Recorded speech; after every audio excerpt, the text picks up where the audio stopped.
afternoon, everyone. Welcome and thank you for joining today's Penn State Organization Development and Change Workforce Education and Development monthly webinar series.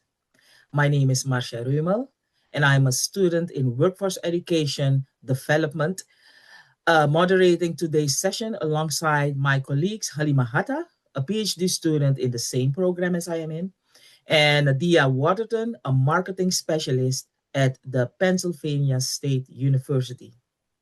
Today's session is titled Axiological Intelligence, the other AI transforming how people think, decide, and lead by Peter Demarest. Peter Demarest is a recognized authority on the science of formal and applied axiology. He is the author of the book Answering the Central Question, which is introduced which introduced neuroaxiology in the world, endorsed by Stephen R. Covey as a groundbreaking science. He is the co-founder of the training, coaching, and consulting firm Axiogenics and co-developer of ValueGenic, organizational development and leadership framework. He is a member of the board of directors of the Robert S. Hartman Institute for Formal and Applied Axiology and serves as a VP in education. Very impressive. Recently, Peter launched a new organization, the Institute of Value Generative AI, a B Corps with a mission to imbue artificial intelligence with axiological intelligence to make it certifiable good for humanity. We are delighted to have him with us today. Please join me in welcoming today's presenter, Peter Demarest. Peter, the floor is yours. Thank you. It's a real pleasure to be here. It's also an honor to be here. Let me get my screen set up here, share my slides, and we'll get started. Just a couple of housekeeping things. Feel free, anybody, to post any questions you have in the chat, and Marcia and her team will be monitoring that and stopping me when there's an important question or a question that's very relevant to exactly what we're doing and what we're talking about. But there will also be time at the end for Q&A. So with that, share. Okay, there we go. All right. Axiological intelligence, the other AI that's transforming how people think, decide, and lead. Now, I'm going to be defining what axiology is, what we mean by axiological intelligence. I'm also going to be inviting you to take screenshots because there's some important tools that you're going to have that you can put to work in your life and in your work, in your relationships, in your thought processes and decision making. So I'll encourage you to, at certain points, to take screenshots. So a little bit about me. I'm not going to go into a lot of depth here because Marcia read that whole mouthful.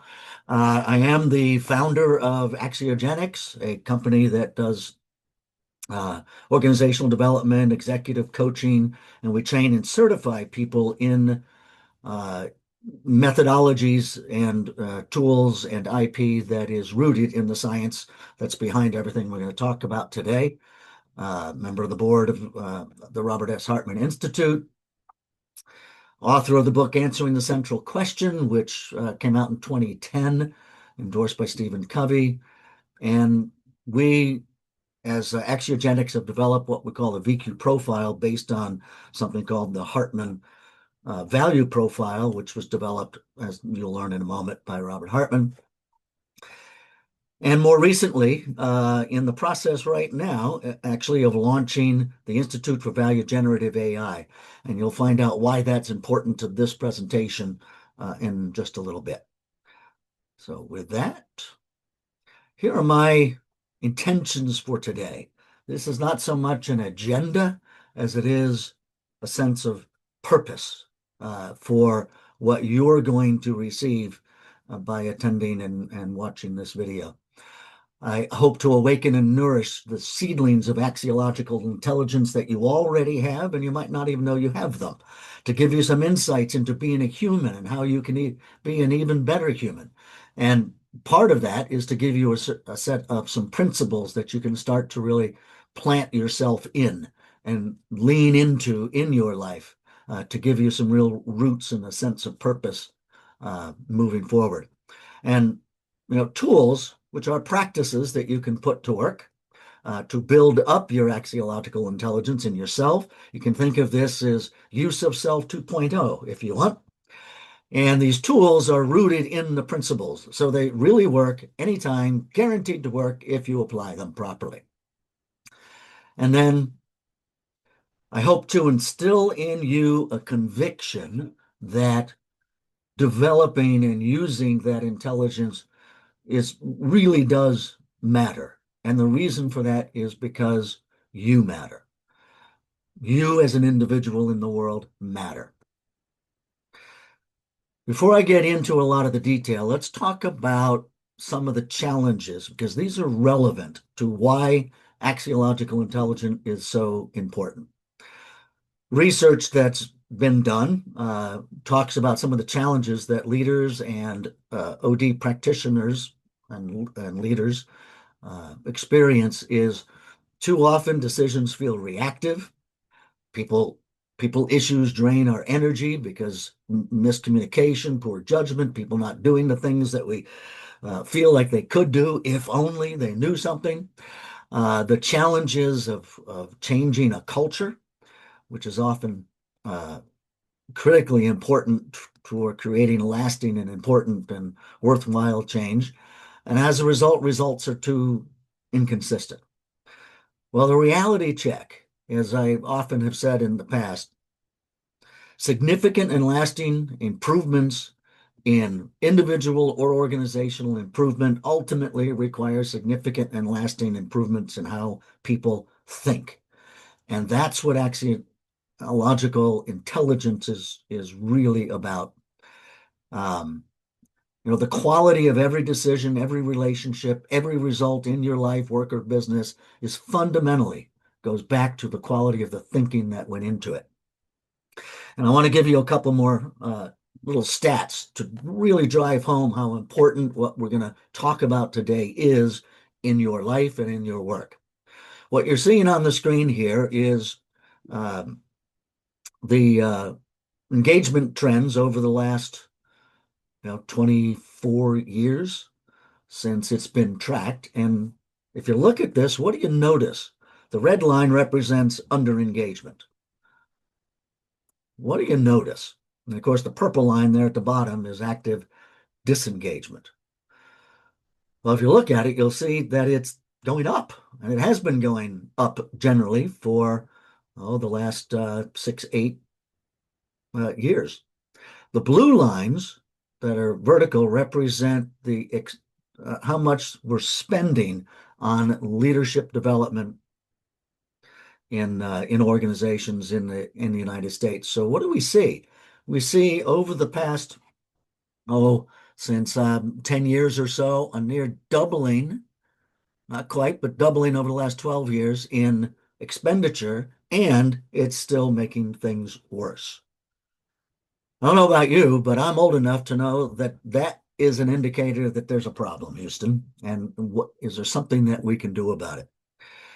The reasons for this, what's causing some of this more recently in research that I've looked at, is leadership quality and manager burnout is causing reduced engagement, lack of clarity, expectations, goals, and communications, general burnout, workload and stress, weak connection to purpose and meaning. And all of these are ultimately caused by a lack of axiological intelligence on both the part of leaders and managers, as well as contributors and employees. Now, when I say a lack of axiological intelligence, in no way, shape, or form am I suggesting that people are dumb. No way, shape, or form am I suggesting that people don't have it. what we have found over the last 20 plus years of doing this work is that everybody has a lot of it. They just don't know how to use it very well because of how our mind tends to be dominated by our subconscious thoughts, which are dominated by biases, which get in the way of knowing what really matters. So it's not an absence of IQ, EQ, AQ, SQ, PQ, CQ, RQ, QQ.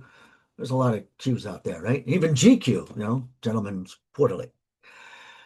We all can have a lot of those, but axiological intelligence, we define it as the capacity to discern what truly matters in any moment. Literally, there is something that matters the most in any given moment. And as human beings, if we can identify what that is and then conscientiously meet the moment with wisdom and grace, then we make better use of our IQ, our EQ, our conversational intelligence, our social intelligence, and all of the other intelligence. So axiological intelligence is the master compass. Now, I want you to know, as you'll discover a little more deeply, that axiological intelligence isn't just something that we made up. It's not some esoteric, oh, this sounds like a great marketing thing. It is embedded in a formal mathematical science called axiology, which means value science. It is provable from a neuroscience perspective. It is provable from a psychological perspective. It is measurable. And at the end of today's webinar, you're going to have a chance to actually take our VQ profile assessment. It's free of charge, and learn something about your own axiological intelligence and how you can use more of it. And you'll learn some of that today as well. So what AXI, as I sometimes think of it as, is about not just how well we think, but what is our purpose of thinking to begin with? How do we create real value in our decisions or through our decisions and through our actions? As you may be aware, certain intelligences, even when they're very high, like IQ, there are lots of people with very high IQs that struggle in life and struggle to succeed. Emotional intelligence and social intelligence and conversational intelligence, all of these can also be used for manipulation. The thing about axiological intelligence, it is completely focused on how do we create maximum value in the form of quality of life for all stakeholders that are involved in any situation. One of the ways it does that is when you are engaging in it, you prevent what we call value inversions. And I'll explain what that is in a little bit. But fundamentally, what it means is when we diminish the value of a human being to something more functional. They're not a person, they are an engine to produce some kind of product or work product of some kind. And that's what we call a value inversion. And value inversions, by the way, are the cause of almost all failure, all stress, all struggle, all underperformance. AXI is the catalyst for wisdom, not just intelligence, because of the way it turns knowledge and drive into something meaningful.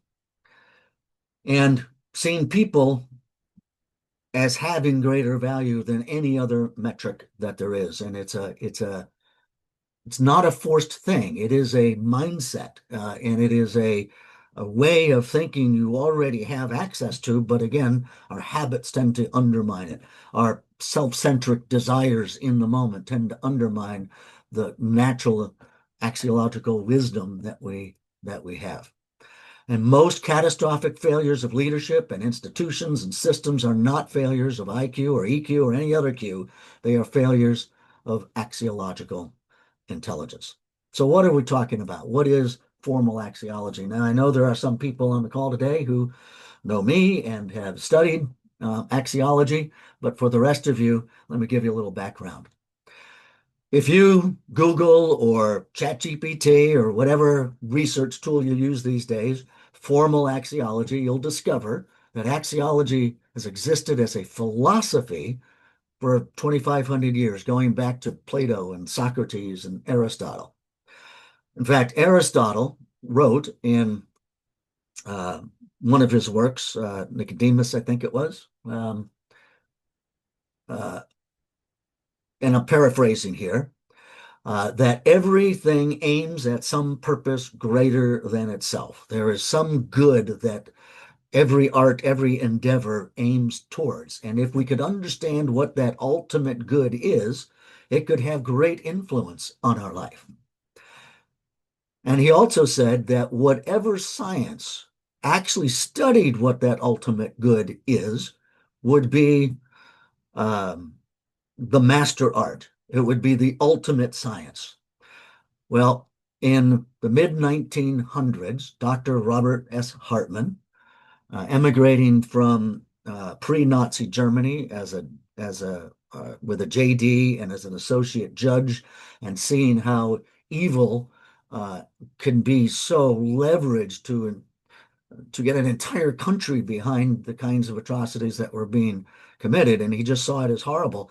And he fled Germany, came ultimately to the United States with the thought, if evil could be leveraged, could goodness be understood? And as a result, his life's work became the scientific and mathematical study of what value and goodness is, on the shoulders of the Plato's, the Aristotle's, but also the Immanuel Kant's and a host of others, philosophers in the past. But then he applied scientific methodology and mathematics to it. And he discovered a couple of really important things that are not well known in today's world, even though they're 60 years old. One is called the Universal Hierarchy of Value. I will teach you about that.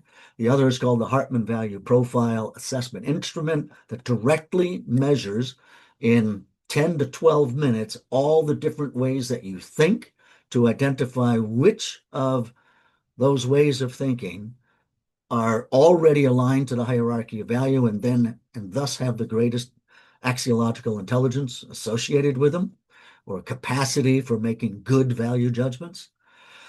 And for his work, if you have a 401k profit sharing plan, you have him to thank for it. He's considered the father of the profit sharing and a great influencer around the profit sharing movement back in the 1950s and 60s.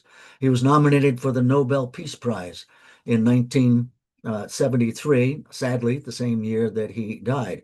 And an interesting little bit of trivia, he had 8 nominations for the Nobel Peace Prize that year, but he died. And the person who actually won the Nobel Peace Prize that year had 1 nomination, and his name was Henry Kissinger. Rather interesting. And today, in fact, this year is our 50th anniversary of the Robert S. Hartman Institute. In October, we're having our annual conference in Savannah, Georgia. And I happen to serve as the vice president of education for the Hartman Institute as part of the board of directors. So I've been working with the science of axiology for over 20 years. I'm pleased to be able to say that I'm considered, as a result of that work, one of the world's experts in it. I also one of the first people to recognize the interconnections between everything we were learning about neuroscience and everything that axiology is about, to understand that the brain fundamentally operates based upon our judgments of value. And here's the science of value that enables us to learn how to make better judgments in our own lives as individuals and understand those dynamics. And I wrote a book about it that was released in 2010. Fast forward a little bit. Here is Dr. Anton Shufutinsky. Some of you know him, formerly of Cabrini University, now with Sacred Heart University and leading their OD PhD program, as well as the assistant director of the Institute for Applied Behavioral and Organizational Sciences. I had lunch with him yesterday, as a matter of fact.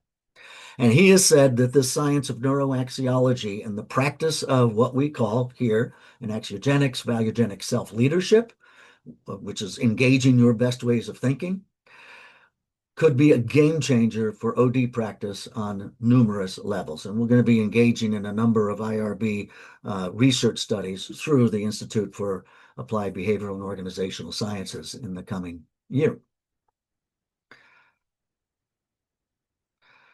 Now, you saw this one before, and I want to share with you what's possible when an organization actually puts the kinds of principles that you're going to learn today to work throughout their organization.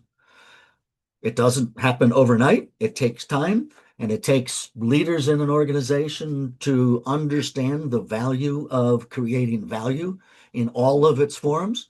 But here's what actually happens when those things occur. This is an actual company, happens to be a construction management company out of the Midwest, that over the last 5 or 6 years now that we've been working with this company, they went from your typical 30-something employee engagement level to 97% employee engagement with virtually zero disengagement. Their turnover dropped from 24 to 4%. They've delivered on their projects 100% of the time, on budget, and on spec. If you know anything about the construction industry, that's virtually unheard of. They grew during the middle of the pandemic and the Great Resignation from 250 million to now over 300 or over $750 million, $750 million in work. And they've been a best place to work for 5 years running. Hopefully, everybody on this call would like to be able to contribute to organizations to achieve those kinds of stats. Well, then that's what we're going to start talking about as we move forward. I mentioned before about the Institute for Value Generative AI. Last summer, I learned about Adam Rain. Some of you may know the name. He was all over in the news about how his family is suing OpenAI because he committed suicide with the help of ChatGPT. And that was a wake-up call for me. I'd been using AI like many of us have been, kind of like Google at that point, and realized that's just not okay. It's just not okay. And it really, really shook me. And I knew almost instantly that there was a problem in AI. And I dug into what's now called the AI alignment problem or even crisis, that AI can cause lots of harms. And you can Google AI alignment and just hear story after story after story. And not a day goes by that we don't hear more and more about it. And it turns out that there is a design flaw in AI itself. There's even a design flaw in how they're approaching solving the problem. And it's that AI has no way to value human beings above all else. That's not its job. That is, it doesn't think it's its job, and therefore it doesn't do it. It's already learning how to deceive, and there are predictions by notable voices in the AI world that if anybody builds an actual super intelligent AI or super intelligent system, that it could wipe out the human race. And we are very close to achieving that in the next few years. That wasn't okay with me either. So for that reason, I started to develop the solution we call under the banner of the Institute for Value Generative AI, which originally was started as part of the Hartman Institute, but we realized that we needed to break it off of the Institute. And it is literally about giving the very things that you're learning today, teaching it to AI. And we've been able to prove that it actually works across the board. We can certify that an AI system is good for humanity, so nobody has to die and everybody can flourish. One of the people on my team is Usha Jagannathan, PhD, who has said that this approach of embedding axiological intelligence into AI is, in fact, the only system she has ever seen that can do that. Now, why is it important that she says it? Because she's the head of AI ethics and safety standards for IEEE, one of the world's leading standard-setting organizations. That's her job. And I bring this up not because I'm trying to sell anybody on the Institute for Value Generative AI, but I want everybody here to understand that if that can literally save the human race by making AI value human beings above all else all the time, and we have good reason to believe that even superintelligence will not value human beings, then it's something you can put to work in your life and in your organization to make your life and your organization thrive at a level that it's not yet been able to do. So I mentioned that axiology is value science. So let's talk about what value is. Well, first thing it's important to know is that value is the driving force of the human mind and spirit, not values. How many of you have seen organizations where they have these lofty value statements, but nobody actually follows them? Nobody lives true to them. Or sometimes they do, sometimes they don't. And the reason for that is in those moments of decision, the person simply doesn't value their values sufficiently. And I want you to really think about this in your own light. To think is to evaluate. It's what we do. We look at things and we value, even at a subconscious level. First of all, we identify what it is, we categorize it, we label it, and then we decide, is it good or is it bad, along some spectrum of from horrible badness to phenomenal goodness. And it's based upon that we choose what we're going to do. And we only do the things that we see value in doing. For example, over here on the left-hand side, lovers, marriage, relationship. We are attracted to things we think will create great value. But we are repelled by and we avoid and we fight and resist things that we think are going to take value or goodness away from us. And in the middle, well, that's the stuff we don't care about. We don't think it adds any value. It doesn't take any value away. Kind of like the TV shows that you don't watch. And you don't watch them because you don't care. It doesn't matter. But these two, the left and the right side, is what really drives everything that we do, every decision we make, every action we take. And I actually encourage you right now to take a moment, and I'm actually going to be quiet, which is unusual. And I'm going to ask you to think about, is there anything you can think about in your life? In fact, the very worst thing you've ever done, the most horrible, the most despicable, the most shameful thing you've ever done in your whole life. I don't want you to get traumatized by thinking about it, but if you think about it deeply, you'll recognize that in the moment you did it, somehow your mind decided it was the right or best, most value generative thing that you could do in that moment. When I was 12, I stole a carton of cigarettes from a little store in my hometown of Wallingford, Pennsylvania.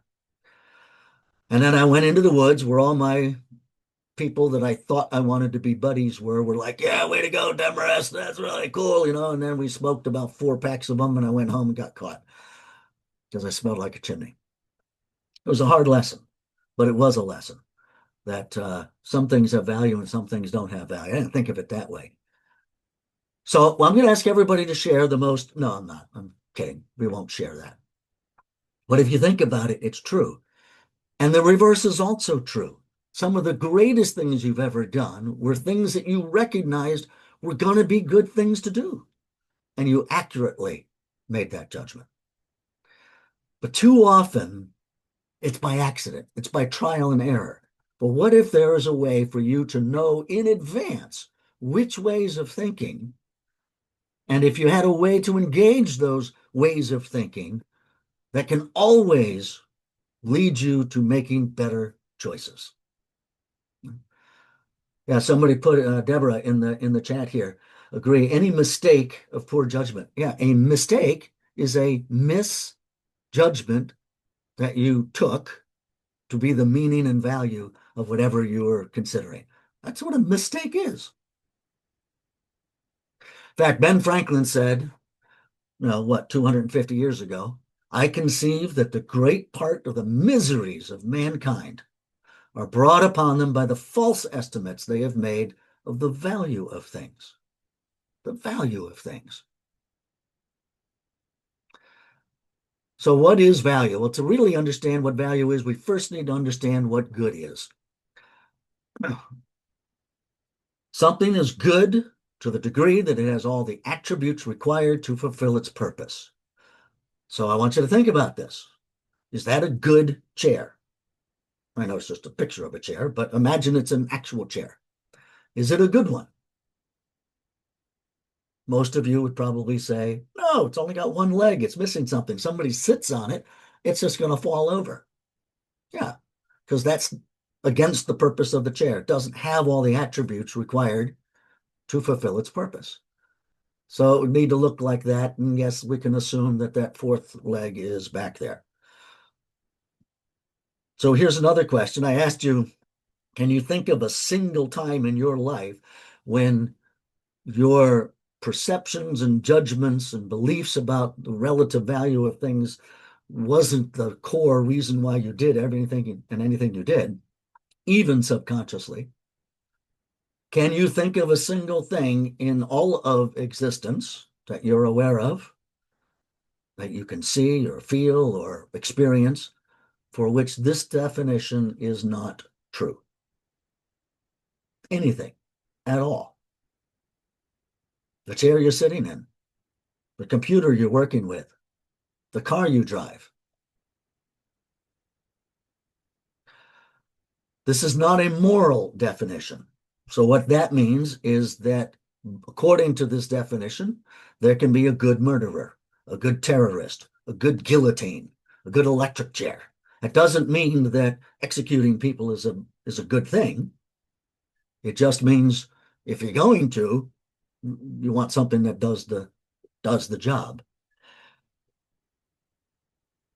Think about it. There's absolutely nothing in existence, in our human existence, for which this isn't true. And I don't know of anything anywhere in existence, period, for which this definition isn't true. And if you think about it, things that don't have all the attributes required to fulfill their purpose, well, they're just not good. Ryan asked about addiction. Okay. So let's think about that. Somebody who's addicted to, let's say it's heroin. Okay. We have to go back and ask, what is their purpose for doing that? What is the purpose for them taking heroin or Oxycontin? Well, at first it might be to alleviate pain. Okay, well, it does that, right? Relief. Yeah.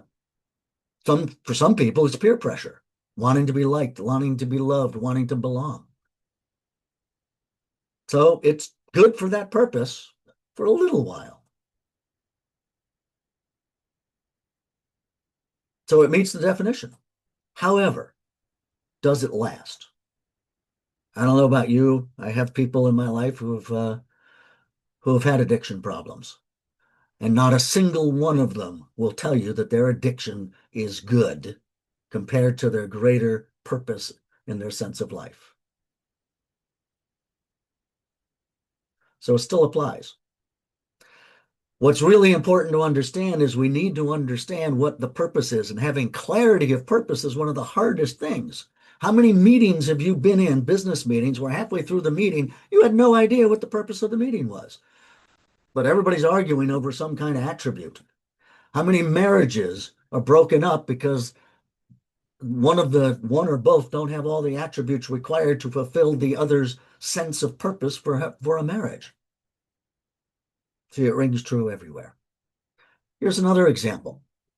Since this is an OD group of people or related, how many organizational vision, values, and mission statements don't really fulfill their purpose if we assume the purpose of them is to give the organization a sense of how we're going to operate, how we're going to run our company, how we're going to make decisions, how we're going to treat each other, how we're going to present ourselves to the world. but reality often isn't, and it becomes nothing more than a plaque on the wall and a company joke. So I'm going to ask you to take a screenshot in just a minute because I want you to rethink these three things: vision, values, and mission. The next time you have an opportunity to actually discuss these things with a company or as part of your consulting or part of your work as an OD practitioner or even as a leader or an entrepreneur or any aspect of life where a vision, a set of values, and a mission is important to you. Throw out the idea of vision and for long enough to think about what is our purpose that's greater than the self, meaning greater than you, even greater than the organization itself. How do we make a difference in the world? And then vision becomes, what's the world look like because we fulfilled our purpose? And that is not about, we're going to be the number one maker of mousetraps. We're going to be the go-to company for marketing and services. That's completely self-serving. A purpose to be meaningful, and what drives human beings to want to be part of it is that we're making a difference bigger than the organization itself. Let's talk about values with an S at the end. Aspirational values. I suggest that you set them aside also, and instead start to think about what we call non-negotiable guiding principles that are grounded in science. It's the science that makes them non-negotiable. For example, the definition of good. This is Dr. Hartman developed this definition because he saw it as universally true and understood, and it's actually the axiom that's behind all of formal axiology as a science. And because it's universally true, then a guiding principle is, if we want to achieve our purpose, we must develop all the attributes required in order to do so. And we have to have clarity of purpose, and we have to have clarity of what attributes are required. And it's also important that goodness is actually good, as you'll learn in a few minutes, not for just money making, but for all stakeholders, that it creates and improves quality of life for all stakeholders.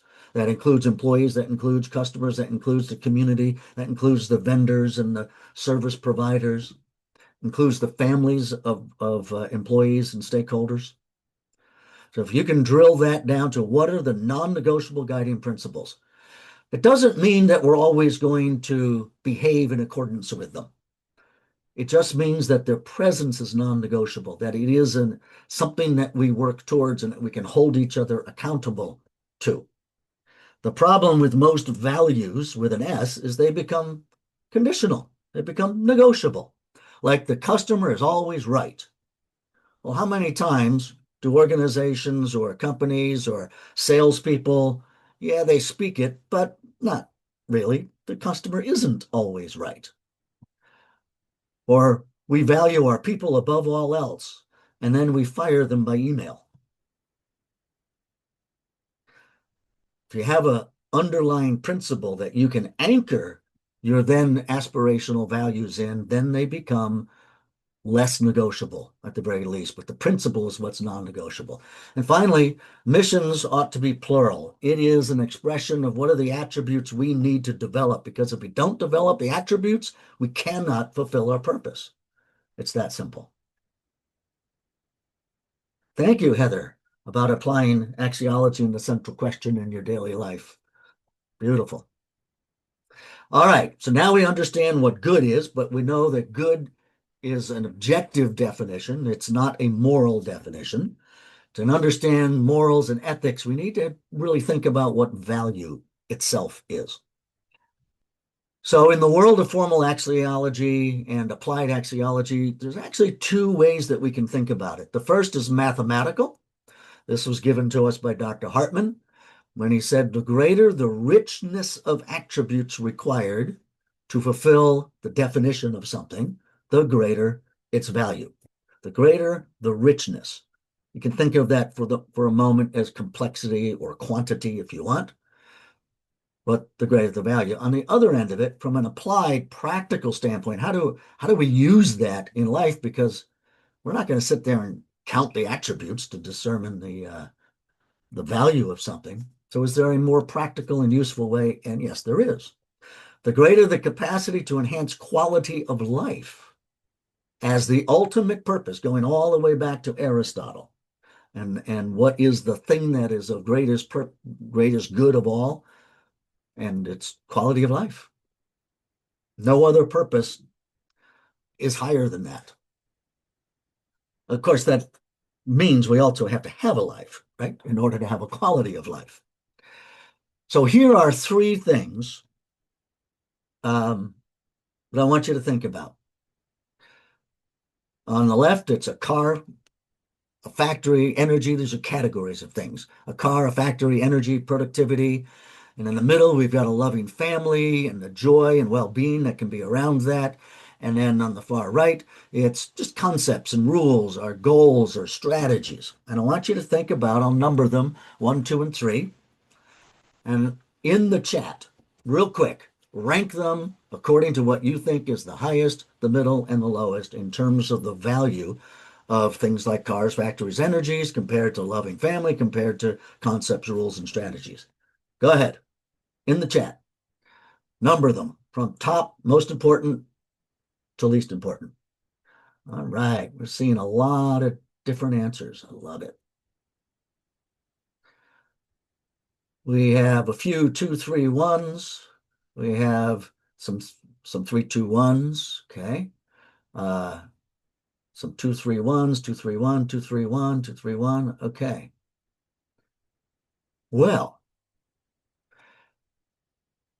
most of you are right. This is the mathematical order from most valuable to least value. The loving family is at the top, and things like ideas and concepts, they're at the bottom. Now, those of you who didn't put them in quite this order, let's talk about it for a moment. I want you to think of, imagine that you're sitting around at your desk and you think, oh, I just had an idea for a cure for cancer. Wow, that's an idea. And then on paper, you went about, okay, I can do it this way. This is how it would work, a strategy around how to manufacture or what the chemical composition or the methodology of this is. But it's just on paper. It's just an idea still. And you're the only one that's seen it. How much value does that actually have in the world? Got a lot to you, but since nobody else knows about it, they have no capacity to actually value it. And it can't actually do anything yet. Once it becomes an actual product, if you will, whatever that may be, well, now it has a lot more value if it works, obviously, to cure cancer. But the fact that the cancer is cured pales in comparison to the life of the person whose cancer was cured, to the quality of life that they can now have, the fact that they can have a life, the fact that their family can be with them, and they can be with their family. We could also use organizational things like a change management strategy has less value than the execution or the practice of that, which has less value than the experience people have from an actually improved organizational structure or process or whatever it is that the project was about. And we can look at this from both sides. For example, mathematically, an idea either is an idea or it isn't. In this category, things either exist or they don't exist. They either match the label or they don't. You're either a Republican or a Democrat or an independent. It's pretty cut and dry. You either have a PhD or you don't have a PhD. You don't sort of have a PhD in reality. But the number of attributes of tangible stuff is more than two. It's more than just is or isn't. And of course, how do I love thee? Let me count the ways, and it's infinite. You can't count the ways. So that matches. And which one actually creates the greatest quality of life? Well, that's obvious as well. So both definitions are correct. And this gives us what we call the axiological hierarchy of value, the hierarchy of value. And at the bottom here is the systemic dimension, we name it, This is, many of you are familiar with systems thinking, and it is about, the systems and concepts and labels and rules on which those systems are built. And it's all about principles in the OD world. These are the principles that we're going to follow, or the principle of, in order to join a club, you have to meet certain criteria in order to join the club, as an example. Or to be labeled as a professor, you have to earn and have all the attributes required to earn that label, but it's just a label, and that's a systemic thing. And then the next is what we call the extrinsic. This is dimension. This is all about the things we have, what we do, and what we do them with in terms of tangible resources, their consumables, and the like. And this is all about the practices. And at the highest level is the intrinsic dimension, people, the human spirit, love, joy, being, quality of life.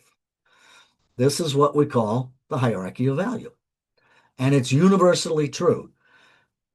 Getting back to the AI alignment problem, the issue with AI is it doesn't know this. It has no mechanism whatsoever other than trial and error or hard-coded instructions that AI people give to it. And it's very circumstantial to value human beings, human well-being, and dignity above all else. What it values is engagement. What it values is getting you to see as much of itself as it possibly can. What it values, in some cases, is its own survival and following the principles and rules upon which it's built. So what's interesting here is that whole management concept of people first isn't just a nice idea. It's a scientific fact, and it doesn't matter whether you believe it or not.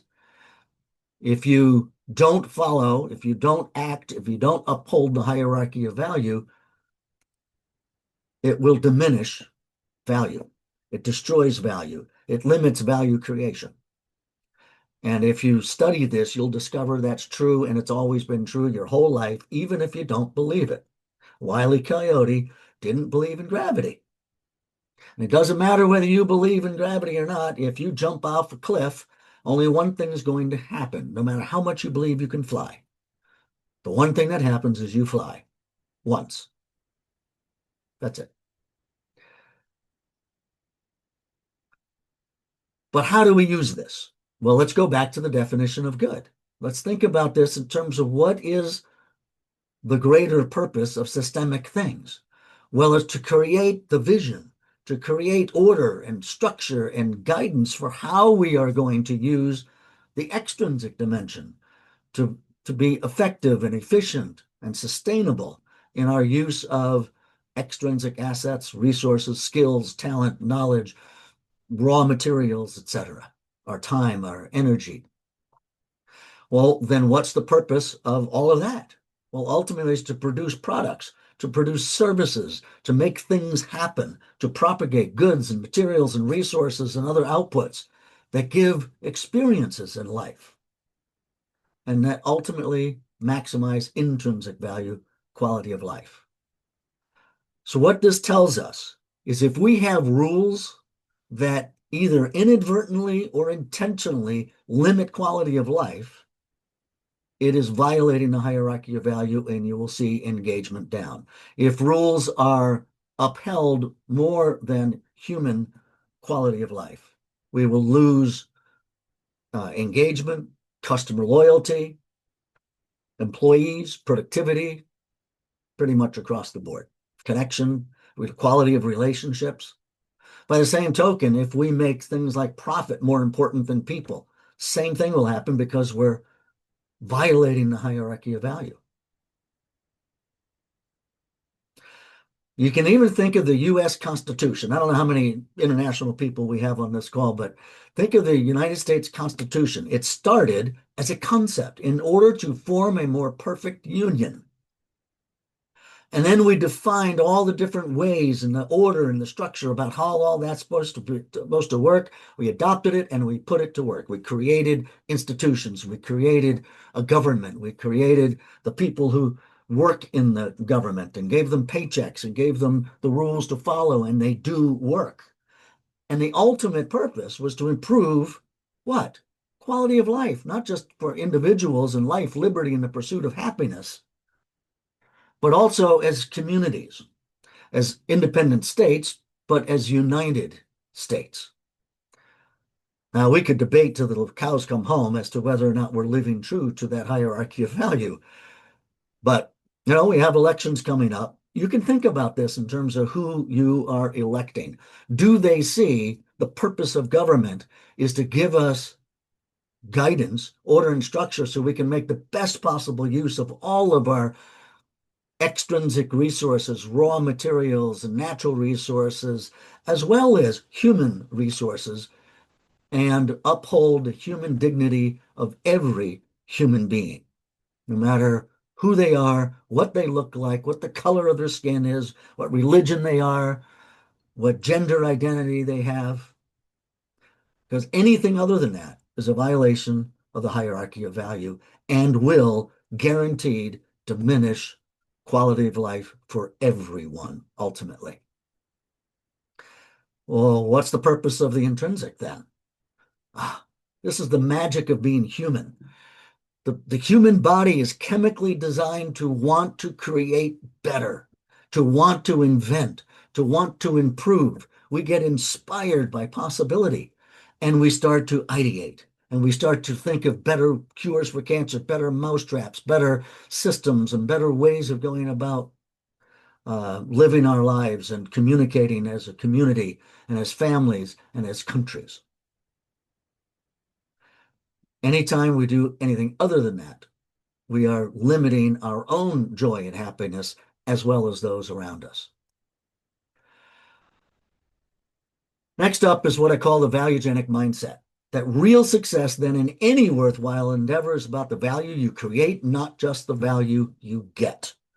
It's okay to get value. What goes around comes around. But if we focus on how we create value, then we start to create greater value, and it leads towards abundance for everyone. And so this question, what we call the central question of life, love, and leadership, is what choice can I make and action can I take in this moment to create the greatest net value?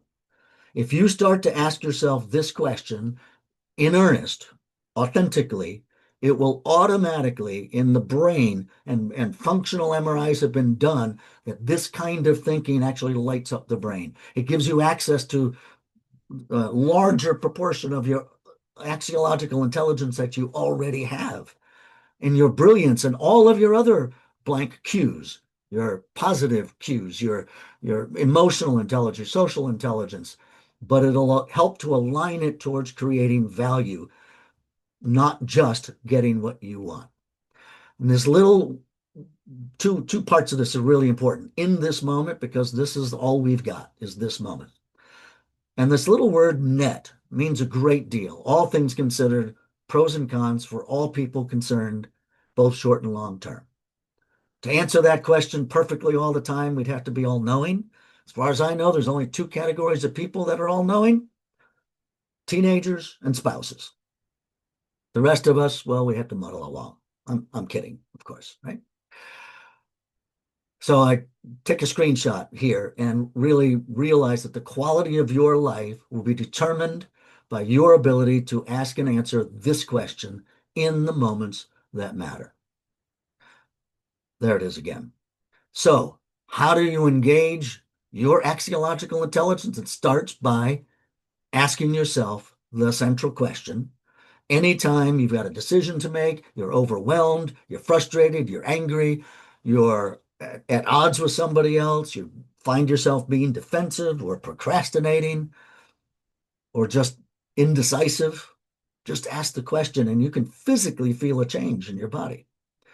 Related to the definition of good, there are what we call 5 good questions. And they are these. I'm going to put them all up here and ask you to take a screenshot of them. Give yourself the time to understand the purpose of whatever it is that you're up to. What's the real purpose of it? And what value will be created by fulfilling that purpose? And what's the cost, the real cost, if you don't? Sometimes there isn't a lot of value and there isn't a lot of cost, so maybe it's not worth doing. But other times that differential is big and it's worth doing. And if you're going to do it, determine what are the attributes really required to fulfill this purpose. One of the problems with a lot of leaders is they're too focused on outcomes and not enough on developing the attributes, even in their people. And then lastly, ask the central question, and that puts you into making choices and taking actions. Lastly, I want you to know that you matter. Because you are in the world, you make a difference in the world. And the only real difference between you and anybody else in the world, anybody else, is the nature and scale of the difference you choose to make. And you don't have to make a big difference to make a big difference in people's lives. So the nature and scale of the difference that you choose to make, even little things, and then the goodness of your choices and actions for making that difference. And know that every single moment is an opportunity to discern what truly matters in that moment, and then to conscientiously meet that moment with wisdom and grace. So I want to invite you all to step into your own axiological intelligence, which is measurable, as I mentioned before, across 36 unique axiological perspectives, ways of thinking, and invite you to take the VQ profile assessment. This is absolutely free of charge. I'm going to give you an hour of my time free of charge after you take the assessment, and you can either set up a one-on-one appointment with me, or I've scheduled a group webinar for however many of you take it and want to have a coaching session in a group format. This is completely free of charge. And because you matter. All right, we have 3 minutes for Q&A. Actually, those of you that know me, that's not bad for me, quite honestly. Okay. All right, Thank you. questions? Thank you so much for your presentation. There are 3 questions. Yes. I just shared them with you in the chat. So for that time, if you could please answer them, they're in the chat directly to you.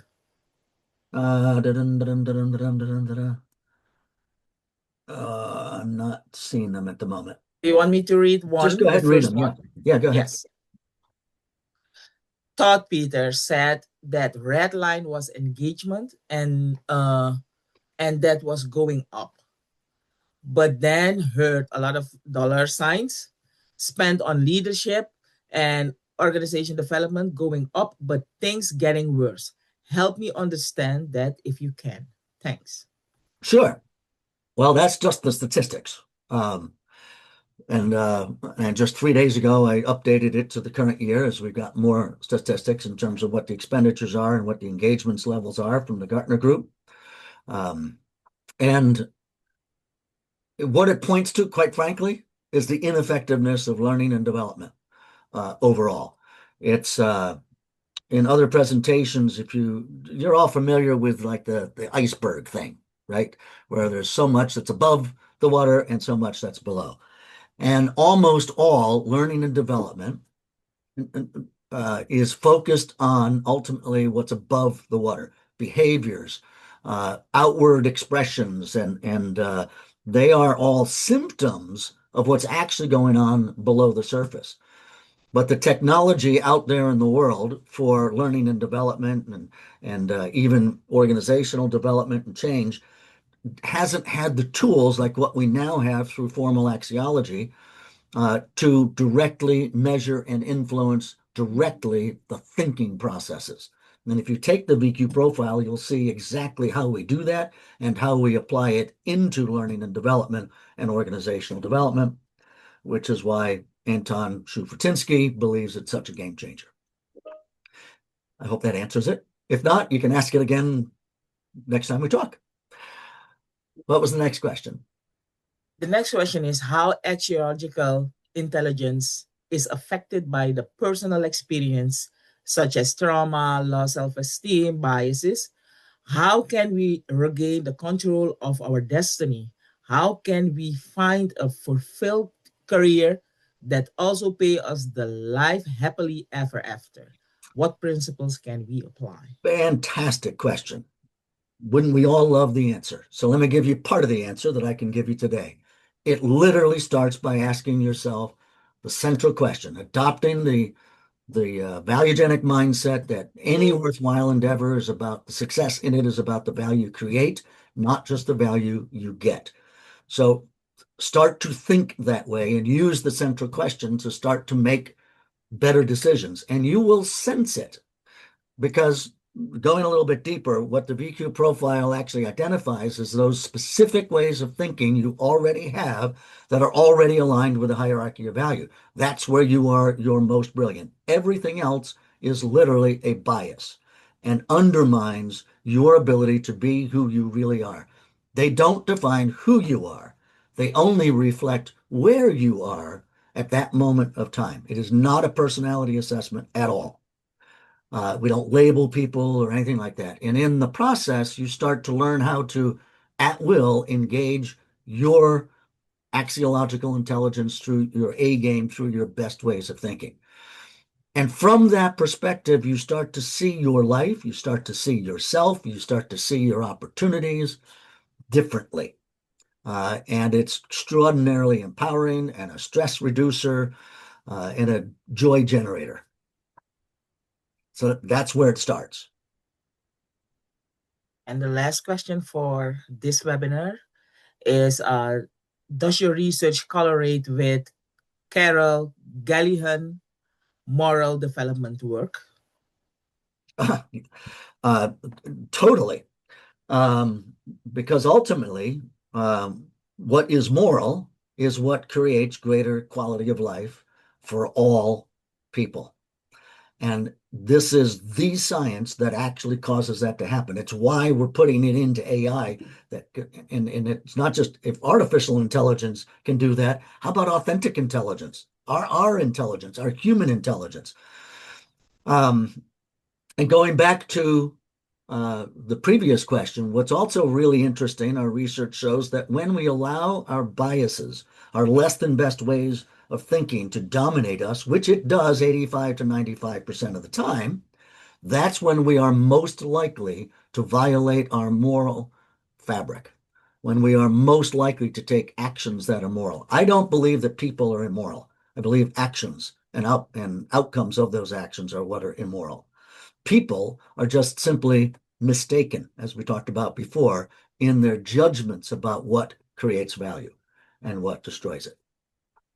So our biases are developed over our lifetime in response to, Dr. Hartman and Dr. Maslow were very close friends. They vacationed together every year. They referred to each other in each other's writings. And our biases often cause us to stay stuck in the lower end of the hierarchy of needs without ever getting fully to the higher end of that and becoming fully who we can be in life. So thank you for answering those questions. Mm-hmm. For our participants, if you give us just 1 minute more and answer our survey, please. Doctor, can you go to the next slide, please? Thank you very much. On behalf of our Organization Development Workforce Education and Development Program, we hope you have enjoyed today's session. If we did not get to answer your questions, please email us or reach out to our presenter directly. For further webinars, we would like to hear your feedback on today's webinar. Please take the survey using the link in the chat box or by scanning the QR code. Our next webinar is Creating Positive Outcome with Change Management and will be running on April 27th from noon to 1 p.m. Eastern Time. Registration for all events is free and available on our website. You can also find us on our social media platforms, including Facebook, LinkedIn, Instagram, and Twitter. Again, thank you, everyone. Thank you for joining us today, and we hope to see you soon. Have a good day and a good night to our guests from other time zones.